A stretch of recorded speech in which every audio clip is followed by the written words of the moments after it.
Sektor pekebun kecil masih mendominasi industri getah di Malaysia. Sektor ini merupakan 95% daripada pengeluaran getah negara. Banci pekebun kecil getah dan sawit menunjukkan fakta berikut. Bilangan pekebun kecil ialah seramai 316,885 orang. Jumlah keluasan yang ditanam getah ialah 832,145 hektar. Purata luas kebun getah milik pekebun kecil getah ialah 2.3 hektar dan sawit 2.78 hektar. Purata umur pekebun kecil ialah 55.6 tahun. 77.7% pekebun kecil terdiri daripada bangsa Melayu. 59.1% pekebun berstatus sebagai pemilik dan pengusaha. Purata pendapatan pekebun kecil ialah RM732 sebulan sekeluarga. Fakta-fakta ini jelas menunjukkan betapa pentingnya sektor pekebun kecil. Justru, peri mustahaknya diwujudkan sebuah badan yang dinamakan Pihak Berkuasa Kemajuan Pekebun Kecil Perusahaan Getah atau ringkasnya RISDA. Ditubuhkan pada 1 Januari 1973 melalui Akta 85, Pihak Berkuasa Kemajuan Pekebun Kecil Perusahaan Getah tahun 1972 dan Ordinan Nombor 8 Kumpulan Wang Perusahaan Getah Penanaman Semula tahun 1952. RISDA mengambil alih tugas dan fungsi yang sebelum ini dijalankan oleh Lembaga Perusahaan Getah Tanam Semula, Institut Penyelidikan Getah Malaysia dan Rancangan Pembekalan Benih Bermutu Tinggi, Skim 1956-1959. Badan berkanun ini sekarang diletakkan di bawah Kementerian Kemajuan Luar Bandar dan Wilayah. Tugas utama RISDA adalah mentadbir kumpulan wang perusahaan getah penanaman semula mengikut Seksyen 3 Ordinan Kumpulan Wang Perusahaan Getah 1952, mengurus dan mengendalikan rancangan-rancangan yang diluluskan di bawah ordinan tersebut, merancang dan melaksanakan segala inovasi bagi sektor pekebun kecil. Bagi menyempurnakan segala tugas itu, RISDA menjalankan berbagai fungsi, iaitu melaksanakan pembaharuan pertanian yang dihasilkan dari penyelidikan, bekerjasama dengan agensi-agensi lain yang berkaitan dengan proses pemodernan sektor pekebun kecil, melaksanakan penanaman semula dan penanaman baru dengan klon-klon baru yang boleh mengeluarkan hasil yang tinggi melalui amalan agronomi yang baik, memodernkan sektor pekebun kecil dari segala segi teknologi supaya boleh mempertingkatkan ekonomi mereka, mendapatkan serta menyimpan statistik dan maklumat yang perlu berhubung dengan pembangunan sektor pekebun kecil. Selain dari tugas dan fungsi tersebut, RISDA juga melaksanakan program pembangunan yang diarahkan oleh Kementerian Kemajuan Luar Bandar dan Wilayah. Kumpulan sasaran aktiviti pembangunan RISDA terdiri dari 3 kategori, iaitu golongan yang aktif, golongan yang pasif dan mereka yang lanjut usia dan kurang upaya. Misi RISDA adalah untuk membentuk masyarakat pekebun kecil yang progresif dan sejahtera melalui aktiviti peladangan dan komersial. Ini bertujuan untuk membantu pekebun kecil memperoleh pendapatan sekurang-kurangnya RM2,000 sebulan sekeluarga menjelang tahun 2010. Bagi mencapai misi dan objektifnya, RISDA melaksanakan strategi seperti berikut. Memfokuskan aktiviti pembangunan terhadap pekebun kecil yang aktif, iaitu pemilik pengusaha bergantung hidup kepada kebun milik mereka, mempunyai tenaga dan berminat untuk memajukan kehidupan mereka. Memberi keutamaan kepada konsep pembangunan secara berkumpulan dengan pemberian pakej insentif serta penekanan kepada pengeluaran dan pemasaran hasil. Memberi ruang dan peluang kepada pekebun kecil progresif membangunkan ladang secara individu. Melaksanakan projek pembangunan ekonomi berasaskan pacuan pasaran. Meningkatkan kecekapan anak-anak syarikat dalam memberi perkhidmatan dan bekalan yang terbaik kepada pekebun kecil pada harga yang kompetitif. Melaksanakan pembangunan insan melalui pendidikan yang berterusan dengan penubuhan IKPK dan pelaksanaan program pendampingan, bimbingan dan tunjuk ajar untuk melahirkan manusia yang berinisiatif, bertakwa, bersyukur, mengamalkan nilai-nilai murni serta etika kerja yang cemerlang. mempercekapkan sistem pemasaran dan memperkemaskan sistem penyampaian. Untuk melaksanakan tugas serta fungsinya, Risda telah membentuk struktur organisasi yang terdiri daripada sebuah ibu pejabat di Kuala Lumpur, pejabat Risda negeri di setiap ibu negeri di Semenanjung, 39 buah pusat tanggungjawab di daerah-daerah, 149 buah stesen yang memberi perkhidmatan terus kepada pelanggan. Di peringkat ibu pejabat, ketua pengarah dibantu oleh 2 timbalan ketua pengarah dan 11 pengarah bahagian. Di peringkat negeri, diketuai pengarah Risda negeri, dan di peringkat daerah atau jajahan diketuai oleh pegawai Risda daerah atau jajahan.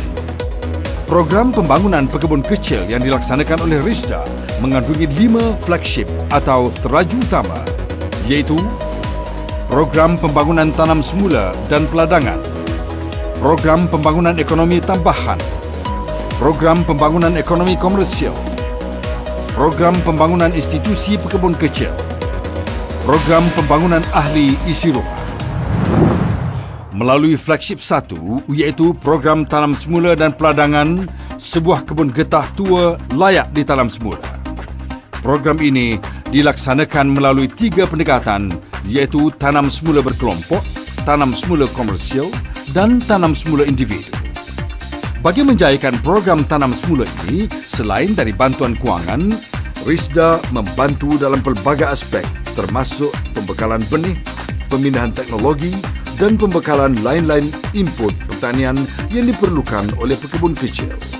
Kadar bantuan kewangan yang berkuat kuasa pada masa ini ialah RM7,000 sehektar bagi tanam semula getah dan RM6,000 sehektar bagi tanam semula getah ke tanaman lain. Jumlah keluasan yang telah ditanam semula sejak tahun 1953 hingga sekarang adalah 1.57 juta hektar yang merangkumi beberapa jenis tanaman iaitu 1,128,513 hektar getah, 307,359 hektar sawit dan 137,065 hektar tanaman lain. Masalah harga komoditi getah dan sawit yang turun naik menyebabkan paras pendapatan pekebun kecil tidak menentu. Untuk mengatasi masalah ini, Risda melaksanakan flagship kedua, iaitu program pembangunan ekonomi tambahan bagi mempelbagaikan sumber pendapatan pekebun kecil, sama ada secara on-farm, off-farm atau kedua-duanya. Terdapat 3 bidang projek dilaksanakan, iaitu ekonomi desa, ternakan dan tanaman. Program ekonomi komersial adalah merupakan flagship ketiga yang dilaksanakan oleh Risda untuk membantu pekebun kecil miskin. Kemudian, mereka akan dibayar dividen hasil daripada keuntungan tersebut.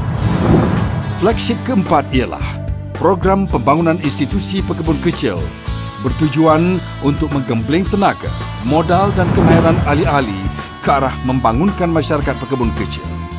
Institusi yang diberi keutamaan ialah Koperasi Pekebun Kecil KPK dan Perkumpulan Wanita Pekebun Kecil atau PWPK, di samping kampung-kampung gerakan daya wawasan yang dipertanggungjawabkan kepada Risda.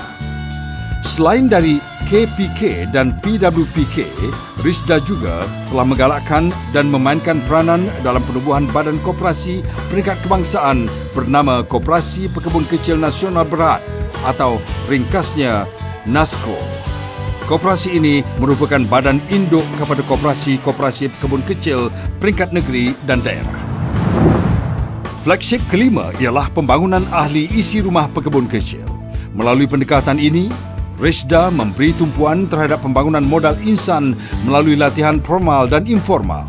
Bagi memenuhi aspirasi ini, Institut Kemajuan Pekebun Kecil telah diwujudkan dengan tujuan untuk menyediakan kemudahan-kemudahan latihan bagi meningkatkan pengetahuan dan kemahiran pekebun kecil dalam bidang pertanian yang meliputi aspek pembangunan dan pengurusan ladang, teknologi pertanian terkini, pemprosesan dan pemasaran hasil pertanian. Mulai tahun 1999, Risda telah diberikan tanggungjawab tambahan untuk melaksanakan program-program pembangunan prasarana dan ekonomi Kementerian Kemajuan Luar Bandar dan Wilayah. Di antaranya termasuklah program pembangunan masyarakat setempat, program gerakan daya wawasan, program ICT desa, skim pembangunan kesejahteraan rakyat, program makanan tambahan. Segala tugas dan tanggungjawab yang diamanahkan ini dilaksanakan dengan dedikasi serta komitmen oleh hampir 4,500 orang kaki tangan Risda di pelbagai peringkat dan kemahiran yang dibiayai oleh sumber kewangan daripada kumpulan wang SES, bantuan secara langsung daripada kerajaan, pinjaman kerajaan, tabung pembangunan sosioekonomi pekebun kecil dan lain-lain sumber. Sebagai peneraju pembangunan pekebun kecil, Risda memperluaskan lagi bidang khidmat serta bantuannya melalui anak-anak syarikat yang ditubuhkan. Struktur anak-anak syarikat Risda adalah seperti berikut. Smallholders Development Corporation Sdn Bhd, Estate Pekebun Kecil Sdn Bhd, Risda Plantations Sdn Bhd, Pemodalan Risda Berhad, Risda Semayan dan Lanskap Sdn Bhd, Protect Insurance Brokers Sdn Bhd, College Risda Sdn Bhd, Risda Fleet Sdn Bhd, Bendaris Properties Sdn Bhd. Anak-anak syarikat Risda menjalankan berbagai bidang usaha niaga termasuk perladangan, pendidikan, perkilangan, perkhidmatan pengangkutan, perdagangan, insurans, penternakan. Semenjak ditubuhkan pada tahun 1973, Risda telah mencapai kejayaan demi kejayaan dalam merealisasikan tugas dan tanggungjawabnya sebagai sebuah badan peneraju pembangunan pekebun kecil. Peranan utamanya telah melalui berbagai proses pembasuaian agar sejajar dengan keperluan semasa dan menepati misinya untuk membentuk masyarakat pekebun kecil yang progresif dan sejahtera melalui aktiviti perladangan dan komersial supaya pekebun kecil memperoleh pendapatan sekurang-kurangnya RM2,000 sebulan sekeluarga menjelang tahun 2010. Sesungguhnya, Risda bertekad dengan penuh azam serta komitmen untuk terus memainkan peranan penting sebagai peneraju kemajuan pekebun kecil.